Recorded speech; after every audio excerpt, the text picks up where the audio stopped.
Red Skelton made millions laugh for 20 years on television. He played the happy clown, the silly drunk, the innocent kid. But the crew who worked with him knew a different man. They called it the Red Skeleton Dirty Hour. What happened during those private rehearsals would have destroyed his career. When he died, lawyers discovered a clause in his will that could have erased his entire legacy. The truth behind America's favorite clown was darker than anyone imagined. Red Skelton came into the world carrying a heavy weight.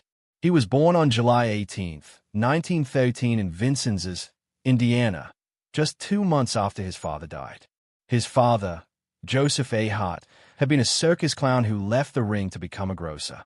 But fate wasn't kind. He died in a circus tent collapse, the very world he had tried to leave behind. That single tragedy left Red's family shattered. They had no money, no support, and no future in sight.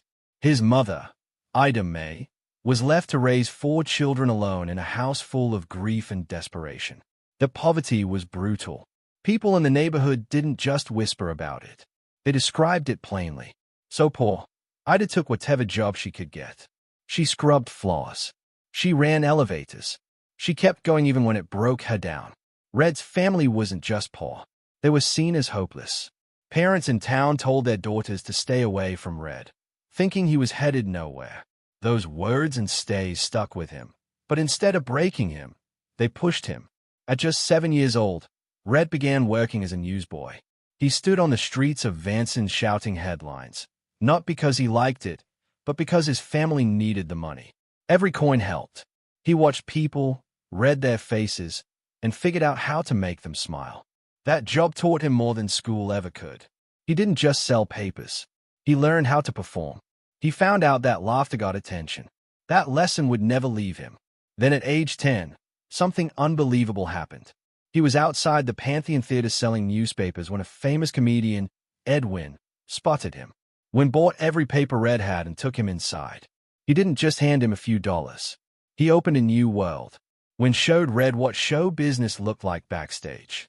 It was fast, bright, exciting. And just like that, a door cracked open for a poor boy with no father and no future. That one moment gave Red the dream. He chased it hard. Right after meeting Wynn, Red quit school. He didn't ease into showbiz. He jumped headfirst into it, joining Doc Lewis's patent medicine show at 10 years old. They weren't glamorous shows. They were part sales pitch, part traveling circus. Red rode across Indiana, Arkansas, Illinois, and Missouri, helping sell fake cures while making people laugh. He was a child, but he didn't act like one. He worked like a grown man, night after night, learning what it meant to be a performer. His mother once said, Red didn't run away from home. His destiny caught up with him. By the time he turned 14, Red stepped into the world of traveling theater. He joined the John Lawrence Stock Company and was cast in serious plays under tents. He made $15 a week, which felt like a fortune. But something didn't fit. Red tried hard to be serious, but every time he delivered a dramatic line, the audience laughed. He was supposed to make them cry. Instead, they found him funny. The company saw it, too, and they decided to dump him. They left him in a cheap hotel by the Missouri River, unpaid and alone. That could have been the end, but it wasn't. Red didn't give up. A few days later, he found the Cotton Blossom, a sterny showboat. It was drifting down the river, still clinging to the old days of river entertainment. Red talked his way in.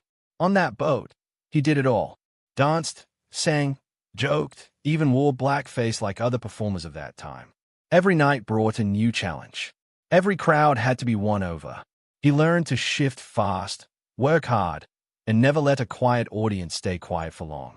That boat saved him. It also trained him better than any school ever could. At 15, Red was no longer a beginner. He was a working vaudeville performer.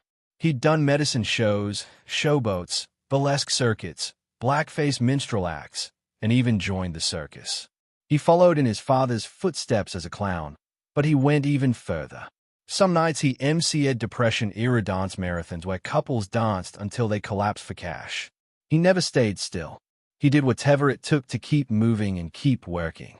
While most kids his age were learning in classrooms, Red was learning on stages, intense, and under the spotlight. In 1930, Kansas City brought him something different. It brought him Edna Stillwell. She was just 16, working as an usher at the Pantage Theater. Red was hosting a dance marathon, and Edna had entered. She didn't just dance, she won. Then she told Red his jokes weren't good enough. That honesty got his attention. A year later, they married. Edna became more than his wife. She was his manager, his writer, his protector. She got him better pay. She helped him study for a diploma. She wrote his jokes. Even after their divorce 13 years later, she kept writing for him. She knew his rhythm better than anyone else. Their biggest breakthrough came from a simple diner in Montreal. They watched people dip donuts into coffee. That odd little habit sparked an idea. They created the Doug Hut Dunkers sketch, a pantomime act where Red showed different ways people dunk donuts. It was ridiculous and it was brilliant. Audiences loved it. New York booked them at Lowe State Theater in 1937. They were finally in the big leagues. That one sketch carried Red into radio, movies, and even the White House. President Roosevelt invited him to perform. Soon after, Red became the host of Roosevelt's birthday events. Red Skelton's rise in show business hit a major turning point in 1937. He had spent years touring vaudeville circuits, but that August, one radio appearance changed everything. He performed his Donut Dunkers routine on the Fleshman's Yeast Hour with Rudy Valet. It was simple pantomime, but it lit up the airwaves. The response was overwhelming. Fan letters poured in. He was invited back 2 more times that year. Suddenly, Red wasn't just a stage performer anymore. He was a radio star. In October 1938, NBC made it official. He became the new host of Avalon Time, replacing Red Foley. Edna, his wife, shaped much of the material behind the scenes. She wasn't just a helper. She was his main writer and creative partner. Their teamwork helped Red stand out. His voice work, characters, and physical comedy adapted surprisingly well to radio. It wasn't just the next step, it was a leap into a new world, and Red landed right in the middle of it. By 1941, Red was ready for something bigger. The Raleigh cigarette program launched on October 7th, and it instantly became a nationwide hit. This was where Red introduced some of his most famous characters. Junior, the mean-witted kid, became a national obsession. His phrase, "I Jewed it," popped up everywhere. Newspapers used it in war headlines. One even read, "Doolittle Jewed it" after the Dittle raid. Kids loved the character so much they helped fund a bomber plane called We Dud It. Another creation, Clem Cadill Hopper, was based on a real neighbor from Indiana. Azie and Harriet Nelson joined the show, too, along with comedian Wonderful Smith. Their presence added depth and helped shape the show's comedy. The run ended in June 1944 when Red was drafted into the Army. But by then, he had already left a permanent mark on American culture. Red's time on the big screen began earlier. In 1938, he made his debut in Having Wonderful Time, a light comedy set in a summer camp. He shared the screen with Ginger Rogers and Douglas Fairbanks Jr. He played Itchy Faulkner, the camp's chaotic social director. Most of his scenes were cut, but even in a reduced role, Red made an impression. Critics saw his timing and energy, and that was enough. The movie grossed over $1 million, earning a profit above its $966,000 budget. It wasn't a blockbuster, but it opened doors. His signature routines, like the Doug Hut dunking bit, were getting noticed in Hollywood, too. From that point on, Red became a fixture at MGM. Between 1938 and 1951, he appeared in over 30 films. Ship Ahoy in 1941 placed him alongside Eleanor Powell and Bert Lau. Then came Bathing Beauty in 1944, originally written for Red, but remembered for making Esther Williams a star. In 1948, he starred in The Fuller Brush Man, where he played a door-to-door salesman caught up in a murder plot. Bathing Beauty was especially iconic with its vibrant Technicolor scenes and elaborate swimming sequences choreographed by Busby Berkeley. Red's characters blended comedy with emotion, and audiences loved it. His style was different, warm, silly, and full of heart. That made him one of MGM's most reliable comedy stars through the 1940s. The same year the Raleigh cigarette program began, Red also starred in Whistling in the Dark. It was a big year. He was voted the top new radio star of 1941. That was no small feat. He was up against legends like Jack Benny and Fred Allen. What made Red different was his clean humor. It worked for every age group. No dirty jokes, no politics, just funny, strange characters you could laugh at with your kids or your parents. That's why he stood out. That's why he stayed. Everything changed again in March 1944. Red was drafted into the Army. At the time, he was at the top of his radio career. The Raleigh cigarette program was airing every Tuesday night at 10:30. It was one of the highest-rated shows in the country. His sponsors didn't want to lose him. Neither did MGM. They tried to get him a deferment. It didn't work. His final show aired June 6, 1944. The very next day, he became Private Skelton. The adventures of AZ and Harriet took over his time slot. Just like that, one of America's favorite voices disappeared from the airwaves. The war made no exceptions. Red didn't get special treatment. He trained like any other soldier. But there was a twist. He was constantly being asked to perform. Between drills, he did comedy shows, a lot of them, 12 in a day. Sometimes it wore him down fast. In his diary, he described feeling faint during one of the performances. He forgot parts of his act. He covered it up, but the signs were there. In April 1945, he was sent to Italy. That month alone, he did 41 shows in 6 days. Soldiers loved him. Chaplin said he lifted spirits, but Red was running on fumes. His body and mind were giving out. Then came the collapse. He broke down in Naples. They rushed him home and admitted him to a military hospital. He stayed there for 3 months. The public never really heard what happened. The newspapers gave it a soft touch, but inside Red was shaken. He developed a stutter. He was no longer the man who bounced between characters with ease. One day in the hospital, he noticed a fellow soldier who wouldn't talk. Red tried making him laugh. That small moment helped him start healing, but the scars didn't disappear. In September 1945, he was officially discharged. He joked later that he was the only celebrity who went in and came out a private. But it wasn't just a joke. Red didn't take the easy path. He didn't ask for a desk job or Hollywood unit. He took the hard road and it changed him. The breakdown left lasting effects. The stutter lingered. So did the pain. His discharge papers were signed on September 24th. The war chapter was over. But something inside him had shifted for good. Still, Red didn't waste time.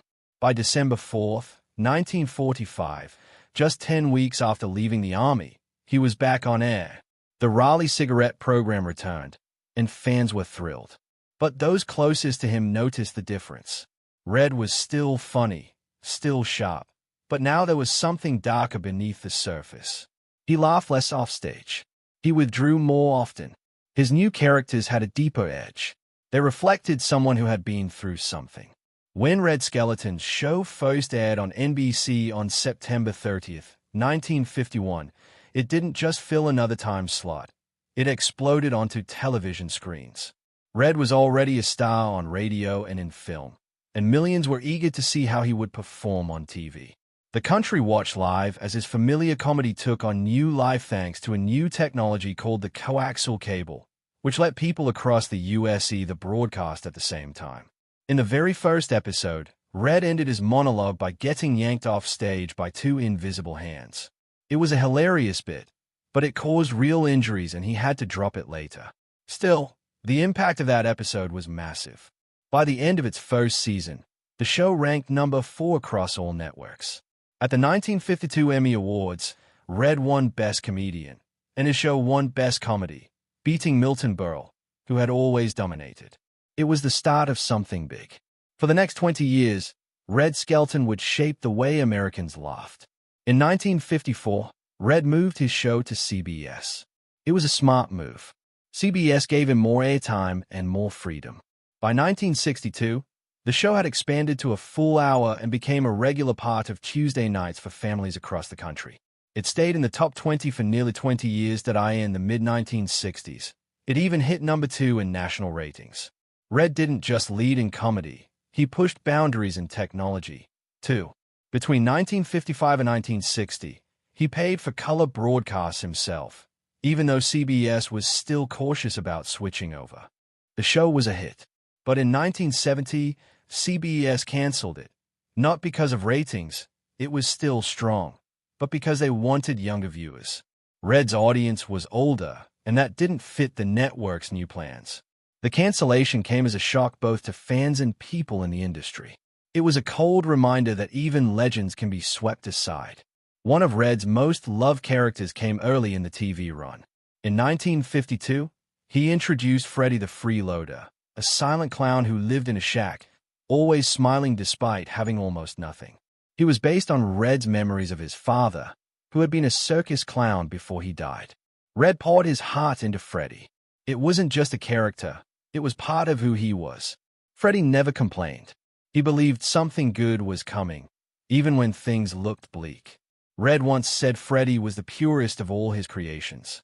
The sketches where Freddy didn't speak, called the silent spot, became a staple of the show. Red used his face, his hands, and his movements to tell full stories without a word. Freddy later got his own HBO special in 1981, years after Red's main show ended. It proved that the character still lived in people's hearts. Through Freddy, Red gave audiences more than laughter, he gave them hope. But behind the scenes, Red's life took a devastating turn. On May 10, 1958, his son Richard died of leukemia just 10 days before his 10th birthday. It shattered the Skelton family. Richard didn't even know how sick he was. Red and Georgia tried to protect him from the truth, but his little body couldn't take the endless transfusions. In his final hours, with an 4 in his leg and bruises covering him, Richard asked his father for one last favor. He said, "Daddy, will you get Mama that red blanket for Mother's Day?" It wasn't for him, it was for his mother. Those were some of his last words before falling into a coma. At 8:36 p.m., he died. Red and Georgia stayed by his side in the hospital room for over an hour, surrounded by his toys and the stuffed dog he'd loved since he was 6. Georgia later said she had held back her tears until then. Richard had asked her not to cry when she visited. That night, she finally let it out. On Richard's last full day, Red brought a Sears catalog to the hospital. He told Richard to pick anything he wanted for his birthday. The boy chose camping gear, a tent, and that red blanket. But the blanket wasn't for him, it was for his mother. He also said he didn't want a big party, just a cookout with a few friends. Even as he was dying, he thought of others. That red blanket became a symbol of his love. It stayed with Georgia for the rest of her life. The moment revealed everything about who Richard was and what he meant to his parents. After Richard's death, Red couldn't bear to touch his room. He left it exactly the same. The toys stayed. The pack bag stayed. He often sat in there alone, quietly falling into depression. The grief didn't stay private forever. It started showing up in his work and his marriage. Red and Georgia grew apart. They had held each other together for Richard's sake. But once he was gone, the sorrow drove a wedge between them. Eventually, their marriage ended. Red's comedy began to shift. He still performed, but the sadness in his eyes was hard to miss. The room became a shrine. It held all the memories he couldn't speak about. It was a place where the clown could cry. Most fans never knew that Red was also a serious painter. He started at age 5, traveling with his mother during her circus work. The circus became his world after his father, a clown, died before Red was born. Red painted clowns, some cheerful, some lonely. These were not random pieces. They were connected to the characters he had played, including Freddy. By the 1980s, his paintings were selling for over $80,000 each. His lithographs made millions annually. Some art experts believe he made more from painting than from television. His work ended up in private collections around the world. It was a second career that barely anyone saw coming, but it had always been there, just beneath the surface. Red had another secret. He never drank, yet he was famous for playing drunks on stage. His Guzzler's Gin sketch helped launch his TV career. Viewers were convinced he had first-hand experience with alcohol. He didn't. In fact, he was allergic to it. He couldn't even sip it. But that didn't stop him from perfecting the act. He learned by watching real drunks in the streets during his early years in vaudeville. He copied their slowed words, shaky steps, and unpredictable moves with astonishing accuracy. It was all performance, none of it real. His act fooled millions, and it proved just how deep his talent ran. That image of the wholesome clown didn't always match the man backstage. During rehearsals with Martha Ray and other friends, Red often unleashed dirty jokes and wild sarcasm. These private sessions became legendary among the crew. Some called it the Red Skelton Dirty Hour. Red riffed on every topic, even the ones he'd never touch on air. His third wife, Lothian, once said Red had a place in his mind just for jokes that people weren't supposed to understand. It was like a pressure valve. He gave the world one version of himself, but he needed to laugh in private, too, even if it was darker. Red Skelton spent nearly 2 decades lighting up American television. His show ranked in the top 10 for most of those years. During its final season on CBS, it was number 7, but none of that mattered in 1970. CBS canceled the Red Skelton show. Anyway, it wasn't because of ratings. It wasn't about performance. It was about image. The network decided to cut ties with anything it saw as too rural or too old. This move became known as the Rural Purge. In one sweep, they axed not only Skelton, but also the Beverly Hillbillies, Green Acres, and Mayberry RFD. CBS President Fred Silverman didn't flinch. He wanted younger urban audiences. The ratings didn't matter. The legacy didn't matter. The audience loyalty meant nothing. This brutal shift in television history replaced family favorites with edgier shows like All in the Family and MAS*H. Millions of loyal fans were left behind. Red Skelton was one of them. He wasn't just disappointed, he was crushed. He had been performing in Las Vegas when he heard the news. He said, "My heart has been broken." For 17 out of his 20 years on television, his show had ranked in the top 10. But CBS didn't care. They looked at numbers on a demographic sheet, not decades of service. His wife, Lothian, said Red never truly healed from that betrayal. He felt tossed aside by an industry he helped build. Even after the cancellation, he kept performing. He did up to 70 live shows a year, but the pain of being discarded never left. He told Lothian, "I'm mad that they didn't understand that I still had something to give." NBC tried to bring him back for one more season in 1970, but they changed everything. The show was cut from 1 hour to 30 minutes. It moved from Tuesday nights to Mondays. The set turned cold and dark. They added a cast of young actors that disrupted the flow. Viewers could feel the difference. What once felt natural now seemed forced. The ratings plummeted. It didn't even break the top 30. By spring 1971, NBC canceled the show. Red Skelton's era on weekly television came to an end. It wasn't just the show that failed. It was a bond he'd built with the audience that couldn't be recreated. Even as the comedy world changed, Red held his ground. He never gave in to vulgarity. He refused to add shock or swearing to his act. He said, "I'm not going to have my audience and their mothers, fathers, children, and grandchildren hear me recite what they can read on bathroom walls." While other comics adapted, Red stuck to clean humor. It made him seem old-fashioned to some, but he didn't care. His audience deserved respect. He kept performing on stage. He toured colleges, clubs, and charity events. People still showed up, still laughed, and still loved him. He proved that wholesome comedy could still work. He never changed to fit the times. He stood for what he believed in. Then came a shock no one expected. In 1980, 13 of his former writers filed a lawsuit. They found out Red had written a clause in his will. It said all tapes of the Red Skelton show should be destroyed when he died. If carried out, that would mean no reruns, no syndication, and no residual for the writers. It would erase decades of work. Red said he wrote it during a dark time when he felt abandoned by the industry, but the backlash made him rethink. He later asked, "Would you burn the only monument you've built in over 20 years?" Eventually, he allowed some episodes to be preserved. His change of heart saved his legacy and protected the writer's work. But the incident revealed how much pain he still carried. Red Skelton's personal life was just as filled with heartache. On May 10, 1976, his ex-wife, Georgia Davis, took her own life. She used a gun. She did it in the backyard of her home in Rancho Mirage, California. The date was not a coincidence. It was the anniversary of their son Richard's death. Richard had died of leukemia in 1958 at just 10 years old. Georgia never got over it. She battled alcoholism and depression. Their marriage didn't survive.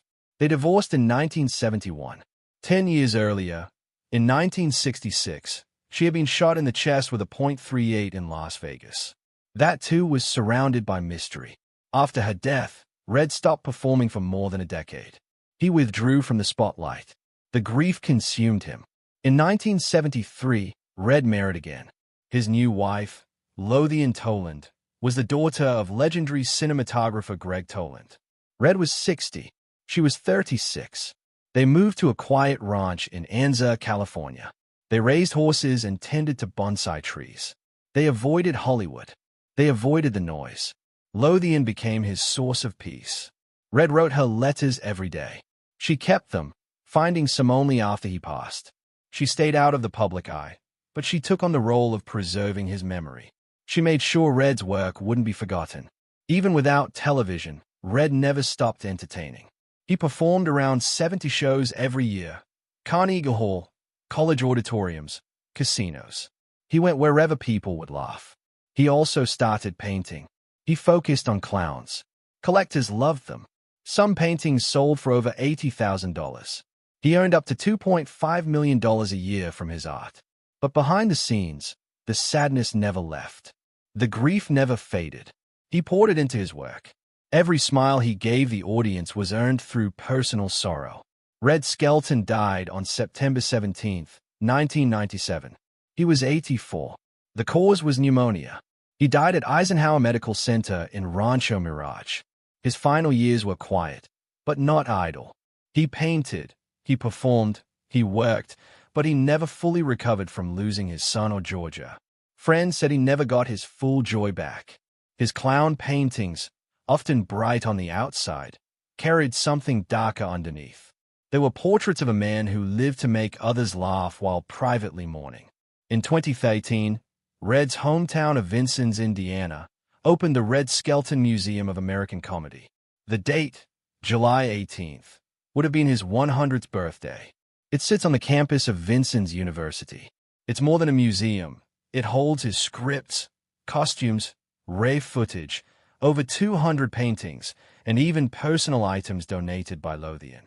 The museum also hosts events like the America's Clown Award and the Laughter Film Festival. The Red Skelton Research Archive now belongs to the Indiana Historical Society. It includes thousands of scripts, photographs, and musical scores. All of it works together to keep Red's memory alive. Red created characters people still remember. Clem Cadiddlehopper, Freddie the Freeloader, the Mean Whittle Kid. These weren't just gags. They had heart. They had life. His characters became part of American culture. His style shaped comedy. Robin Williams, Jim Carrey, and others looked to him as a guide. The Red Skelton Show ran for 20 years. It won multiple Emmys. It became a fixture in homes across the country. Even now, his work continues to echo through entertainment. His laughter remains. His legacy lives.